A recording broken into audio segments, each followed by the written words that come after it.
Good evening, everyone. I'm Leah Cooper with your JCN News for this Monday, September 7th. The 14-day mandatory quarantine for international visitors has been rebranded to the Vacation in Place, or the VIP experience, by Tourism Minister Dionisio de Aguilar. He says this much during a press conference this afternoon. Minister de Aguilar insists that the tourism industry in the Bahamas will continue through this rough time, but with added adjustments. Now, to mitigate the spread of the virus, all international visitors are required to take the RT-PCR test 5 days in advance to travel and quarantine for 14 days upon arrival.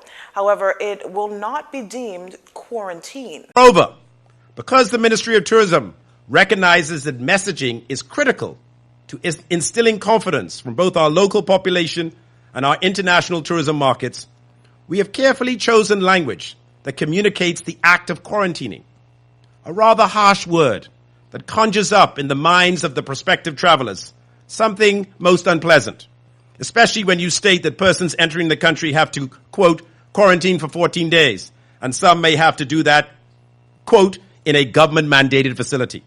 Not very tourism-friendly. Therefore, I've instructed the Ministry of Tourism to stop using that word, quarantine, and start promoting to the visiting public the full VIP experience. VIP, vacation in place. Now let me repeat that before the WhatsApp start flying.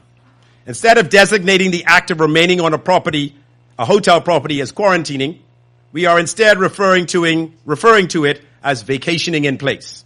Mr. de Aguilar says that international visitors who come to the Bahamas are not required to come to the Bahamas for a minimum stay of 14 days. He notes that they can vacation in place for 14 days or the length of their stay, whichever is shorter. A survey conducted by the Bahamas Out Island Promotion Board, taken in July 2020, revealed that 82% of travelers were willing to take a COVID test prior to arrival. To further limit the spread of COVID-19 in our communities, all hotels will be deemed an approved quarantine facility, and visitors will be required to remain on site for the duration of their stay, and what we have designated as a tourism-safe bubble. The tourism minister adds that by shifting perspectives, the Bahamas as a destination becomes much more attractive to prospective visitors. Several islands across the country have further relaxed measures. This coming from Prime Minister Dr. Hubert Minnis this afternoon as he announced new amendments to the Emergency Powers Order applying to the islands of Grand Bahama, Abaco, Acklins, Andros, the Berry Islands, Bimini, Cat Island, Crooked Island, Eleuthera, Exuma, Mayaguana, and Inagua.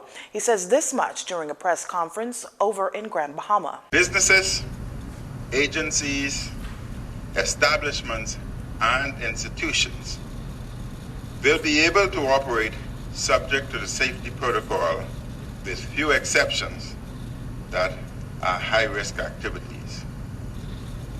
The high-risk prohibited businesses continue to be casinos, bars, discos, cinemas, gyms, regattas, festivals, and similar activities. The new amendments mean that retailers will be able to offer in-store service.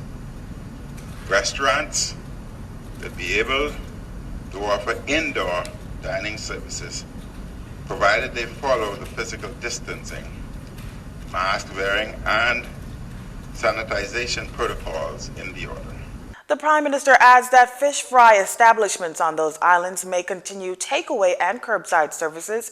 He adds that these businesses may determine their operating hours from 5 a.m. to 10 p.m. Again, this applies to all islands under the second schedule of the order, excluding New Providence. The Prime Minister also announcing that small social gatherings may also take place on these islands with up to 10 people. Residents on all islands in the second schedule will now be able to exercise outdoors in their neighborhoods from 5 a.m. to 10 p.m. and this includes New Providence. Residents on all islands, including New Providence, will be able to participate in outdoor group exercise between the hours of 5 a.m. to noon. Residents on all islands, including New Providence, will also be able to visit beaches and parks for slightly extended hours daily from 5 a.m. to 12 noon. Charters are now allowed, including inter-island charters, provided that individuals comply with the inter-island travel orders. He adds that this travel protocol is subject to change. Dr. Minnis says what that means is individuals traveling from Grand Bahama will no longer require a COVID test, but if individuals travel to New Providence and seek to return to any other island, they will be required to obtain a COVID-19 RT-PCR negative test and have a 14-day quarantine. Private medical facilities and dentists will also be allowed to provide services outside of the curfew hours and medical services during the curfew hours in an emergency. An early general election is not the focus of the Prime Minister, but rather his focus right now is on battling a global pandemic that has seen more than 26 million infected globally and more than 2,500 infected right here in the Bahamas. Prime Minister Dr. Hubert Minnis spoke to the idea of a snap election during the signing of the heads of agreement with Eleuthera Properties Holdings Limited.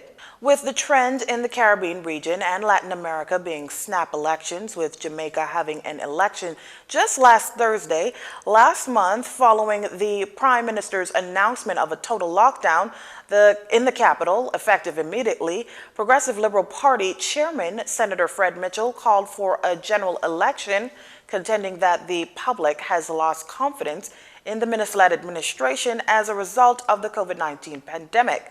However, Dr. Minnis says a snap election at this time is not being considered. At this point in time, our priority is saving Bahamian lives, and that's what we're concentrating on at this particular time. That is more important to us. Saving lives, after which we want to deal with our economy to ensure that people are working and improve their quality of life. COVID-19 related deaths now up to 58 as health officials reported 8 deaths since Thursday. On Thursday, the death toll stood at 50. On Friday, health officials recorded 5 deaths, including a 58-year-old woman from Long Island and 3 women ages 71, 54, and 20, and a 67-year-old man, all from New Providence. On Saturday, it was reported that 53-year-old woman of New Providence died on September 4th. In its Sunday update, the Ministry of Health reported the death of 2 more individuals, an 80-year-old male and a 68-year-old female, both of New Providence. On Friday, health officials also reported that 5 deaths were under investigation, with 1 added to that category on Sunday. In total, deaths under investigation stand at 16. Now, 160 COVID-19 cases were also reported over the weekend. 90 cases were reported on Friday, 30 on Saturday, and 40 new cases were reported on Sunday. 125 of those cases were reported in New Providence, 14 on Grand Bahama, 6 on Abaco, 5 in Long Island, 3 in Exuma, 2 on Inagua, 1 each on Eleuthera and Andros, and 3 with locations pending. The total of COVID-19 cases in country now stand at 2,546. Cases for each island affected are 1,629 confirmed cases of COVID-19 on New Providence, 584 on Grand Bahama, 85 on Abaco, 54 on Bimini, 23 confirmed cases on Exuma, 15 on the Berry Island, 13 on Inagua, 8 on Cat Island and Long Island each, 7 on Acklands, 3 on Andros, 2 confirmed cases on Crooked Island and Mayaguana each, and 105 confirmed cases with locations pending. There are 1,489 active cases, with 75 of them hospitalized. You're watching JCN News. Stay with us. This segment of the news was brought to you by Alive.